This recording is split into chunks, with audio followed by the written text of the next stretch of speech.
Trading theme इस सवाल पर आ गई है कि क्या निफ्टी में एक बॉटम देखने को मिल रहा है या और डाउनसाइड और वोलेटिलिटी है। ईमानदारी से कहे तो वोलेटिलिटी देखने को मिल सकती है क्योंकि रिसेशन फियर्स यूएसए में अभी भी है, यूएसए में पॉलिटिकल इंस्टेबिलिटी भी है, मिडिल ईस्ट में टेंशंस बढ़ रहे हैं, द येन कैरी ट्रेड देखने को मिल रहा है और विदेशी संस्थागत निवेशक बिकवाली पर तुले हैं। फिलहाल आज के लिए सबका ध्यान आरबीआई के एमपीसी आउटकम पर रहेगा। अपने दिन की शुरुआत समझदारी से करें। महत्वपूर्ण खबरें और दुनिया भर के स्टॉक मार्केट्स पर विश्लेषण के लिए इस वीडियो को अंत तक देखना न भूलें। Market trends, global cues negative. कल के व्यापार में विदेशी संस्थागत निवेशकों ने 3,315 करोड़ रुपए के शेयर्स बेचे, जबकि घरेलू संस्थागत निवेशकों ने 3,801 करोड़ रुपए के शेयर्स खरीदे। आज सेंटीमेंट बुलिश रहने का अनुमान, मार्केट ब्रेड पॉजिटिव। निफ्टी के टेक्निकल्स ओवरसोल्ड जोन से रिबाउंड प्ले जताते हुए अगस्त महीने के ऑप्शंस डेटा अनुसार निफ्टी की नियर टर्म ट्रेडिंग रेंज 23,500 से 25,000 के बीच हो सकती है। इंडियन वोलेटिलिटी इंडेक्स जो कि फियर गेज है वो 16.17 लेवल्स पर नीचे आ चुका है। निफ्टी का पुट कॉल रेशियो 29 अगस्त एक्सपायरी के लिए 1.36 पर, बैंक निफ्टी का पुट कॉल रेशियो 28 अगस्त एक्सपायरी के लिए 0.89 पर। आज के लिए निफ्टी का आउटलुक पॉजिटिविटी जारी रह सकती है।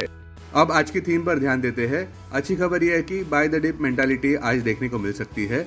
सबसे बड़ा सवाल, क्या निफ्टी के रिबाउंड में और तेजी नजर आ सकती है या फिर एक डेड कैट बाउंस ही रहेगा। आज के लिए हमें लगता है कि सबका ध्यान आरबीआई एमपीसी आउटकम पर रहेगा जो सुबह 10 बजे आने वाला है। हमें लगता है कि आरबीआई रेपो रेट को अनचेंज रखेगा 6.5% पर, क्योंकि इन्फ्लेशन को आरबीआई के 4% के लेवल के नीचे आना जरूरी है। कृपया ध्यान दें कि भारत का सीपीआई इन्फ्लेशन जून महीने में 5.08% पर आया था। चिंता का विषय यह है कि फूड इन्फ्लेशन जून महीने के लिए 9.36% पर देखने को मिला था। संक्षेप में कहे तो आरबीआई द्वारा रेट कट की पॉसिबिलिटी शायद दिसंबर 2024 के बाद ही देखने को मिल सकती है। हम ऐसा इसलिए कह रहे हैं क्योंकि मॉनसून फिलहाल चल रहा है और खरीफ सोइंग पिछले साल की तुलना में इस बार ज्यादा हुआ है। पॉजिटिव नोट पर देखें तो हमें लगता है कि आज का दिन अच्छा रह सकता है निफ्टी और उसके स्टॉक्स के लिए। अब टेक्निकली अगर देखें तो Nifty closing price 24,298, intraday support 24,071 mark पर, इमीडिएट रेजिस्टेंस 24,483 मार्क पर। आज की ट्रेडिंग रेंज 24,150 से 24,550 के बीच हो सकती है। Bias positive. Bank Nifty closing price 50,119, bank Nifty के लिए सबसे अहम सपोर्ट 48,910 मार्क पर, बैंक निफ्टी के लिए सबसे अहम रेजिस्टेंस 51,151 मार्क पर। बैंक निफ्टी की ट्रेडिंग रेंज 49,500 से 50,500 के बीच हो सकती है। Bias neutral. अब डेरिवेटिव्स डेटा डैशबोर्ड पर ध्यान देते हैं। निफ्टी अगस्त futures last traded price 24,373, premium +75। Put call open interest ratio Nifty 29 अगस्त एक्सपायरी के लिए 1.36 पर, बैंक निफ्टी 28 अगस्त एक्सपायरी के लिए 0.89 पर। Maximum call open interest Nifty 29 अगस्त एक्सपायरी के लिए 24,500 और इसके बाद 25,000 स्ट्राइक प्राइस पर। बैंक निफ्टी के लिए maximum call open interest 52,000 strike price पर, मैक्सिमम पुट ओपन इंटरेस्ट 24,000 और इसके बाद 24,500 स्ट्राइक प्राइस पर। बैंक निफ्टी के लिए maximum put open interest 53,000 strike price पर। Futures one day highest open interest change पर ध्यान देते हैं। लॉन्ग बिल्डअप में Coal India, ONGC, Cummins India, TVS Motors, Crompton.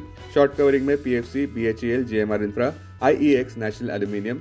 Short buildup में IndusInd Bank, Bata India, Gujarat gas, Shree cement, Piramal Enterprises. Long unwinding में LIC Housing Finance, Berger Paint, Tech Mahindra, Tata Power, PEL.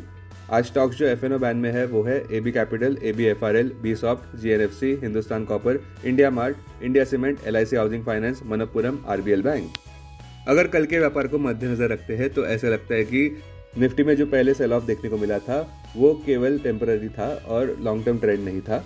अच्छी बात यह रही कि बेंचमार्क निफ्टी में अभी भी ईंधन है ऊपर बढ़ने के लिए। हमें लगता है निफ्टी रिबाउंड के गेंस को बनाए रख सकता है क्योंकि बेरिश कन्विक्शन कम नजर आता हुआ।